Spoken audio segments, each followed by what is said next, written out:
Are you tired of your valuable ideas and suggestions getting lost in the shuffle?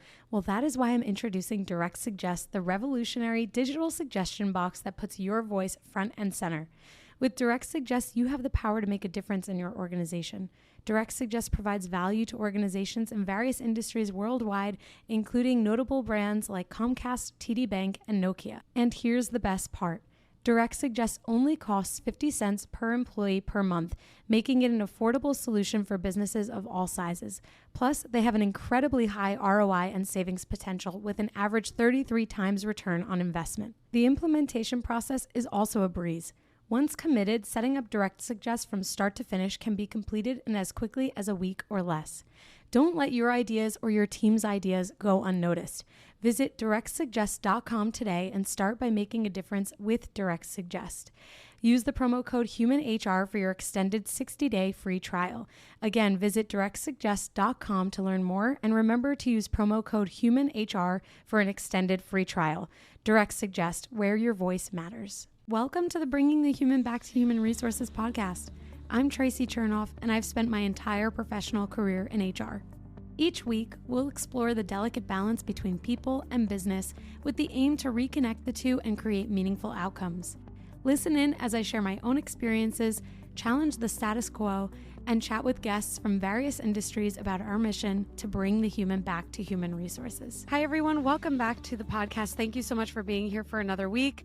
I'm really excited about our topic today because it's all about women receiving the leadership and mentoring that they need and the training in those areas that they need. And if you're not a woman, that is okay. Please make sure you continue to listen because everyone has a role to play in supporting everyone in the business, regardless of their gender. So today, to discuss this topic, I have Michelle Harris on the podcast, who is the host of her own podcast, Her Hype Squad, with Bosstrack. She founded Bosstrack in 2021 to provide women new to leadership roles with the development, support, and mentorship that she found lacking for new leaders. Often, little thought is given to the new tools and perspectives needed to lead, and as a result, new leaders are expected to just figure things out. Bosstrack was developed to fill in this gap. Michelle has over 25 years of leadership experience, with more than half of that time spent at an executive level. Her focus has always been on people, shaping her teams to produce results and grow in their roles. She has led her teams through financial reorganizations, acquisitions, and multi-billion-dollar private equity sales. She's excited to bring this opportunity, of course, to new women leaders. And while not working to empower women leaders, you can find Michelle in the water, in a photography studio, or at a new restaurant. She enjoys photography, scuba diving, free diving, enjoying food and wine, and exploring new places. She's also a mom of two and a wife of a former Marine. Michelle, welcome to the podcast. Thank you so much for being here. Thank you, Tracy. Thanks for having me. It's a little overwhelming hearing all that, but Well, I'm so happy life. to be here with you. Yeah. Oh my gosh. I'm so glad that you are here. And I think it's always so funny, everyone's reaction to their own bios. But it is your life. And these are the things that you've done and enjoy doing. And that's very special. Yeah. Well, thank you. Yes, of I'm course. excited like you said, this is my subject matter expertise. So I'm excited to dive in and talk about mentorship and leadership development. So. Yes, me too. And why don't we do just that? We can dive right in, which is also a bit of a pun since you enjoy diving, which we might have to cover a little bit because I'm curious. I've never gone diving before, so I'd love to hear maybe a story on that. But tell us, the listeners really a little bit about what kind of sparked this realization for you that there was a gap in mentorship and leadership opportunities, especially for women. Well, I think the thing that did it for me was being in corporate myself. I have 25 years, over 25 years of experience. And during that time, I was there, throughout that time looking for development opportunities for my own team and looking as I was growing new leaders or new people on my team into their leadership positions, looking for those opportunities where I could have them join a group, have a program, something long-term that could help support them in that transition, in addition to, of course, what I was able to provide. But as you can imagine, especially in the environments I was in, private equity backed, high growth organizations, you're moving at high speed all the time. So finding those opportunities to give somebody the full attention that they needed, I was looking for that support. So I actually found a gap there. Like there were tons of opportunities for long-term development for executive women or executive leaders, but for new leaders, like people moving into their first manager or supervisor leadership role, they had, you could send somebody to a 1 or 2 day training, or you could have them take an online course, but there was really nothing long-term support and like to support them long term. So when I did finally leave corporate, that was my mission, was to provide that development to new leaders that I couldn't find myself. That's amazing. And, you know, you're absolutely right. There's definitely a need to focus on leadership and mentorship. This is a topic that has graced the podcast before, and I think it's especially important that we address why it's so important for women to receive this training and these opportunities as well. So, can you share with the listeners why you focus on women and why, you know, potentially this is a population of leaders and developing leaders who really need these resources? Yeah, well, I think it's probably not a big surprise when you look at statistics. You look at who comes into the workforce, and it's pretty much male, female, 50-50. Then, with every rung in the ladder, you lose a certain percentage of representation. And that happens for quite a few different reasons. It could be just self-selection because they, ready to start a family. But a lot of it has to do with bias and, feeling unsupported and not feeling heard, and um, really wanting to find something else where they can feel that, and so they select to they elect to leave, or they just don't. They're not given those same opportunities to develop into that leadership role. So, I we have it out on our website. I reference every year the Women at Work. McKinsey puts out that study, and it's very eye opening to read, um, you know, the statistics about women and those reasons. So really, we focused on women so we could try to support and help and provide that mentorship, because it doesn't always have to be, stay or leave. There are things that you can do to overcome that bias, or have that feel that at least feel that support so you can go into it and address it, or manage through that. Right. I'm curious, do you have any of those statistics off the top of your head that you can share that maybe are more surprising or even insightful for those listening? Yeah, so I think the latest study from 2022 was women come into the business world at 48%, and then at manager it's 40%. At VP level, it's 32%, and at C suite, it's 26%. And that's all women. But if you look at women of color separately than white women, only 5% of women of color are Mm. reaching the C suite level. So it's pretty dismal. And what I think companies don't necessarily realize is that there's a cost that comes with that. And, that turnover, it's not, it does, there's, it could be $70,000, depending on what kind of position you're replacing to replace that person. And from not only from that standpoint, but when you do train a leader and provide that mentorship, and they have the tools that they need to succeed, I mean, you are going to contribute to your bottom line from them being more effective in their role. Absolutely. Thank you for sharing that. I first of all, when you realize the downward trend, you know, obviously you shared that, but when you really hear the numbers and you can see or you can visualize what that really looks like in terms of the trend downward, and then especially as you really hone in and focus on women of color, that it is dismal, and it's shocking, honestly, or at least it should be shocking, because we'd like to think that there would be, in 2023, at the time that we're recording this, that these numbers would be much stronger. So I guess my question then is, how do we make an impact on these numbers? Is it all focused on the mentorship and the leadership opportunities?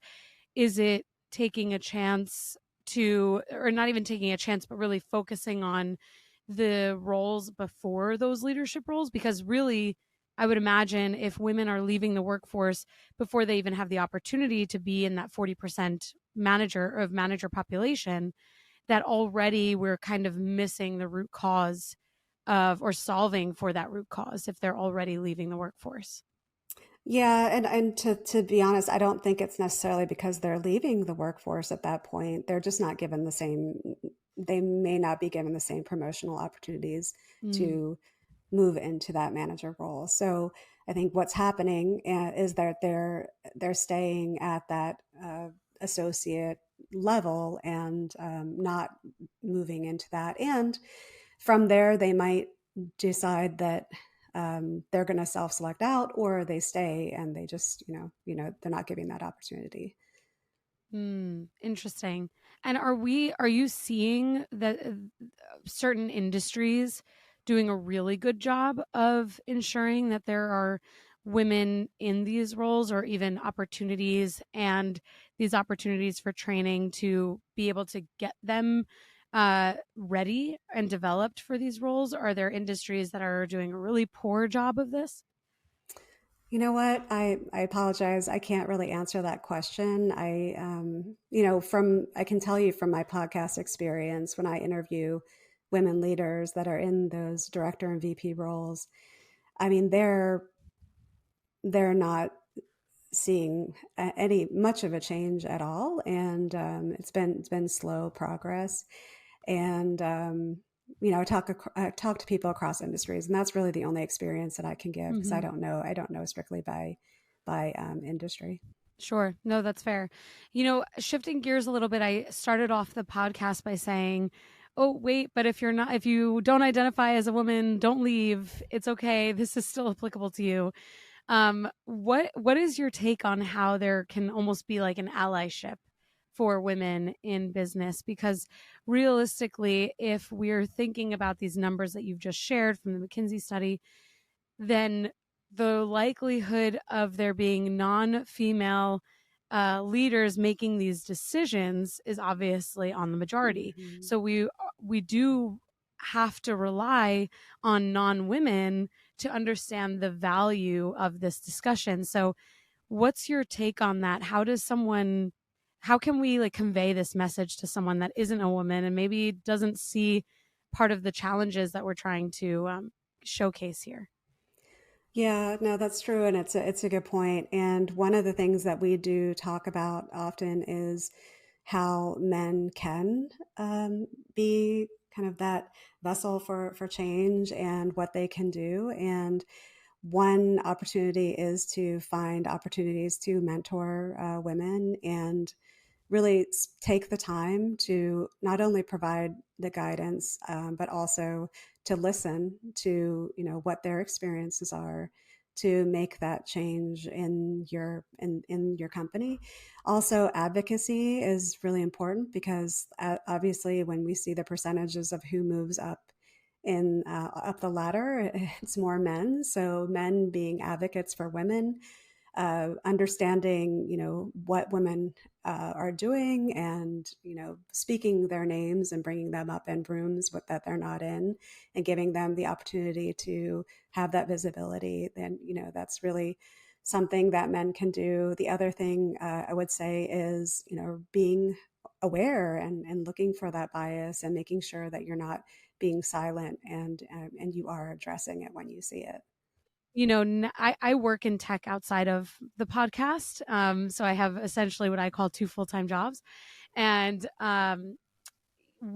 tech is known for having a majority of male employees and a minority of women. And obviously, when we think about women of color, that percentage is even smaller. So thinking, along the lines of 20 to 30% of women, let's say, being in the tech industry, at least the last time I looked at statistics, which it certainly by the time this episode comes out, that number could be very different.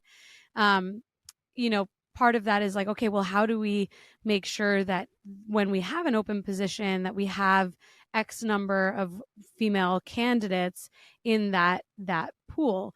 Now, obviously, the next thing that comes up then is, well, you don't want to hire someone just because they're a woman or just because they're X, Y, or Z, but putting in that intention and focus around having the diversity is really like the first step to even enabling it.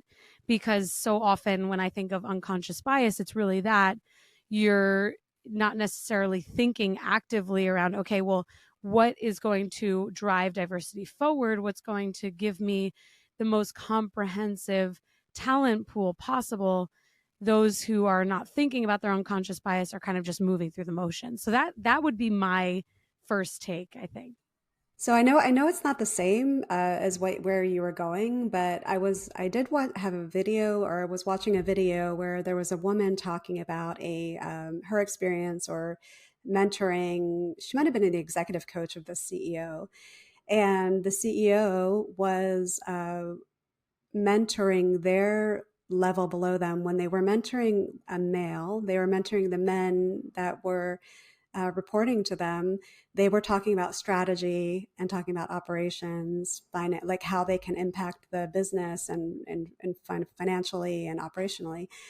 Yet when they were talking to the women and mentoring the women that were reporting to them, they were talking about soft skills, like how Mm-hmm. to communicate better and how to manage their team. And they the executive coach confronted them about it, and they were completely unaware, and they didn't even know they were doing it. So in terms of like talking about unconscious bias, they're not preparing. He's not preparing those executive VP level employees to move up to a C-suite, whereas then the men that he's mentoring, he is preparing to move into those C-suite. So I think unconscious bias can just even look like that.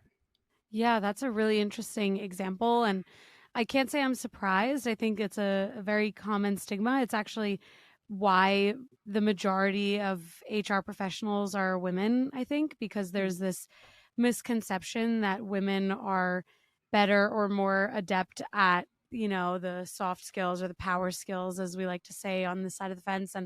And even beyond that, I mean, something that I talk a lot about on the podcast is that men and women alike, it doesn't matter, have to be able to speak to the business. They have to be able to have a qualitative understanding of what's happening. And you're absolutely right that, that is an example of unconscious bias, because why should it be that the women are so much better at soft skills? Why should it be that the men are so much better at the strategy? Those are all stigmas and might not necessarily be true. There could be women in that group of people who actually are much better at analysis and critical thinking than their male counterparts in that example. So, and vice versa, right? So this is where I think you're absolutely. It's a great example again that you know as leaders for all of us, the more we can challenge these stigmas that predicate our experience or are prevalent in business, the better off we all are.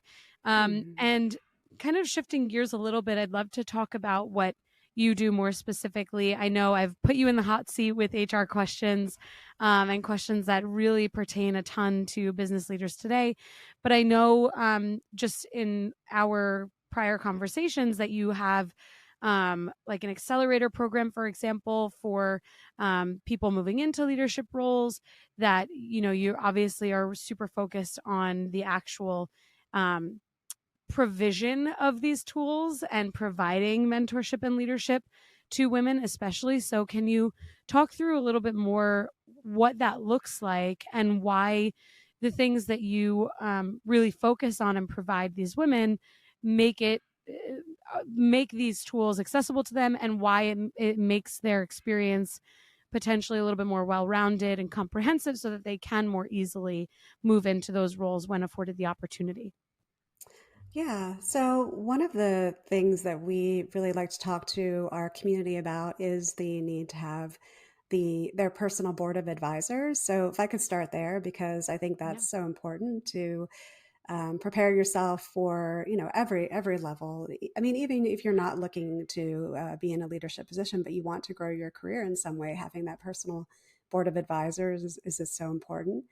So we talk about one is having that mentor, and two, having an advocate, three, having some kind of a connector on your board that can connect you with people throughout your career, and having your hype squad, and having somebody who is a subject matter expert. So if you have at least one person from each of those categories, then you'll have somebody that can you can go to, and in times of need for those different requirements. But so we really try to focus on providing that one, the mentorship, the hype squad, and that's her hype squad with Bosstrack is we provide that community and that hype squad.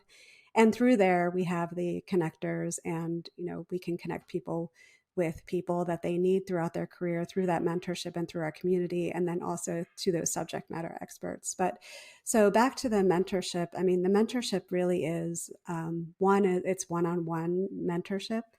When somebody has a their they're faced with a challenge at work and they don't know how to deal with it, or they just want to get a second opinion, we're there to provide uh, that sounding board. We might not necessarily have the exact answers, but can help you think through those. And we have quite a few women executives in our community. So if one person doesn't have the experience, we have somebody else that can help.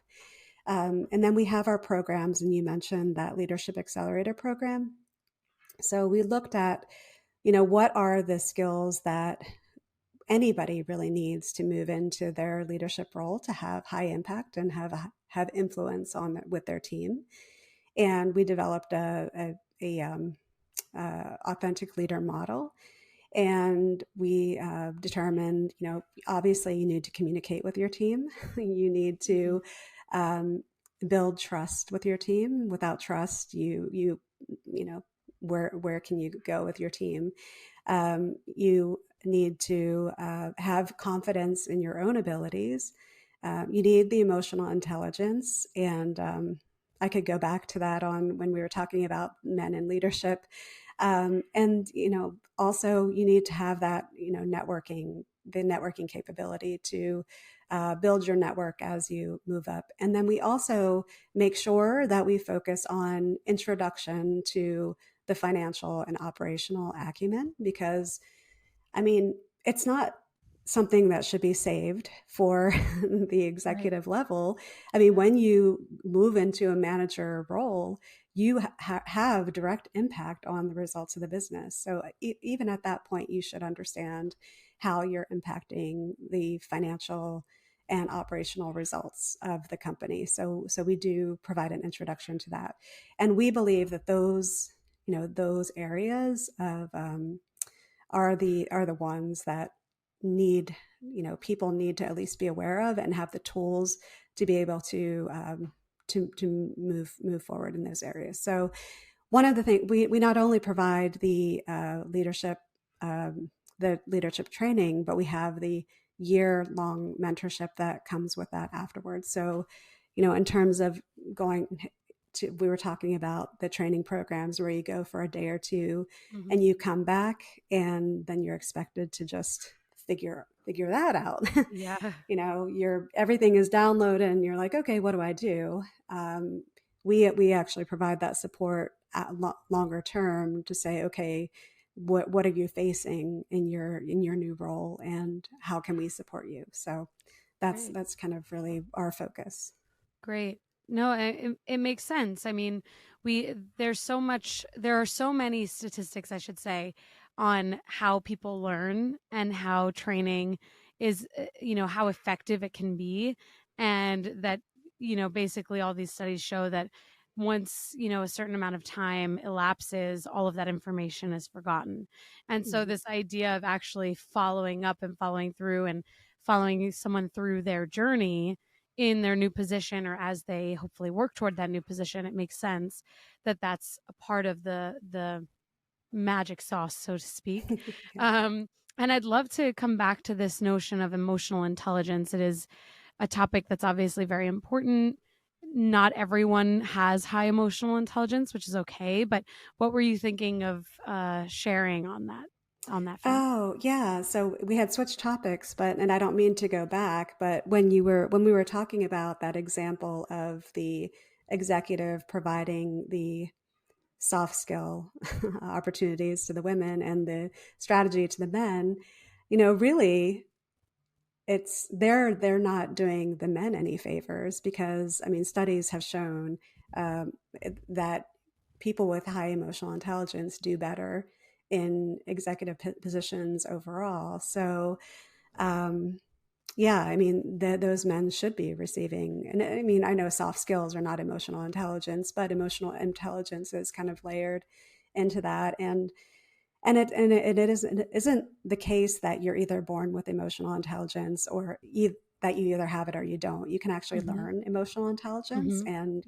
that can be a training opportunity for men. So they're being. I was just thinking they're kind of being shortchanged a little bit by not getting that that opportunity. Yeah, it's absolutely true. It's absolutely true. The stigmas that surround genders and generations and ages and all of these things really can significantly negatively impact people in the workforce and in the workplace. And I think, like, one final question that I have for you is really around like what we can say to the listeners today to get mentorship and leadership training to be a bigger priority in 2024. What are some initial steps that the listeners can take, whether they're decision makers or not, because they don't have to be decision makers in order to influence the direction of their company? Everyone has a voice. What are some initial things that they can do? What are some maybe bigger blue sky initiatives that they could aspire to have that also kind of bookend your advice there? Yeah, well, I mean, one thing that I hear people talking about, my guests talk about on my podcast, is there are companies that have mentorship programs, and having those mentorship programs, I think, is really helpful. I mean, I think it's a first step because I believe you should have mentors outside of your company as well to have, because you're Mhm. seeing, very tunnel vision when you're talking to somebody within the organization only. But I think it's a really good start for companies to start mentorship programs. And, I don't know, I really don't know the statistics. You might know more from being in HR, but I don't think there are a lot of majority of companies don't have that. And also, I mean, I think having a formalized advocacy program included in that mentorship, and at least providing that training of what that could look like, and so that people are aware that it's something that they should be thinking about doing, because I think that's really the if it's not something that they're focused on, you can so easily get pulled away in different things with business. And I think it just needs to be a reminder in some ways. So I think having that training is important as well. Yeah, absolutely. I agree. And you're absolutely right that most companies do not have formalized mentorship programs. And there is a huge opportunity there. Yeah. There's room for growth and opportunity and all of the good things that can come out of creating programs that really invest or focus on investing in people generally and just, you know, period. I guess Yeah. that's the statement, right? Um, that said, Michelle, I really appreciate that you've joined the podcast this week and that you highlighted some really important initiatives that you all are doing at Bosstrack and what listeners could potentially expect if they tune into your podcast. So, with that, tell everyone where they can connect with you, where they could listen to Her Hype Squad, your podcast with Bosstrack, and where they could potentially connect on get bringing these types of programs to their organizations through what you do. Yeah, well, a couple of different ways. Thank you for asking. One is obviously going to the website. It's www.thebosstrack.com. And there you'll find all of our courses and our programs. And we are NASBA registered, and we are approved partners of SHRM and HRCI. So we have, there's always that benefit as well. For the podcast, it's Her Hype Squad with Bosstrack, and we are everywhere you find podcasts. We're on Apple, Spotify, Amazon, you name it, on YouTube as well. And yeah, I mean, you can always find me on LinkedIn, and my LinkedIn handle is Meet Michelle Harris. So if you, I'm sure there are tons of Michelle Harrises, but if you use Meet Michelle Harris, you'll find me. And Amazing. I'd love to chat. I'm always there. There you go. Invitation to chat for everyone listening. And all of those links will be available in the show notes as well. So the listeners can easily get connected with you, with Bosstrack, with Her Hype Squad, and listen to your episode. So thank you so much again for your time, and really appreciate all of the insights. Thank you. Thanks for having me, Tracy. Hey, just before you go, don't forget to subscribe to the show so that you are the first to hear when an episode drops each week. And maybe leave a 5-star review and a comment about how much you loved this episode. Plus, if you have someone in mind who would really enjoy this episode, make sure you share it with them. Thank you so much for tuning in, and I will see you next week.